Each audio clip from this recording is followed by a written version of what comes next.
discussion ama faminaraga khanaraga solution puthonaba madi house ama resolution lawji haibasibu yadabasibu takpadi si sarkar paliba sarkar sina manipudal issue je losalning habi khudam do habi de marin kal legeba ngasi prajana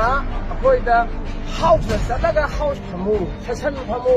adu wari low haibase solution je adi harim issue lagna wari low haibaneba yamna pamiba wari low haibado adu tawi haibana mangara se yadreba kon he ka ba bodi susi mari ko ko ma sin thaido ona ba chiu thaido ko ubudana akoi hauki lai ba crisis se honorable prime minister ga amasung asagi onama member manga hoiti puna maksin se ka thoro discussion ma faminaraga khanaraga solution puthonaba madi house ama resolution lawji haibasibu yadabasibu takpadi si sarkar paliba sarkar sina manipudal issue je losalning habi khudam do habi de marin kal legeba praja puna mana section puna mana ngala yang khai do ngasidi topi ra adu ruling de leba onama member khodi mo member si ai khoi proposal to ka na kanam da accept to get ai na secret sitting pam ja ba matam da member am ta koi manga jana ta to to get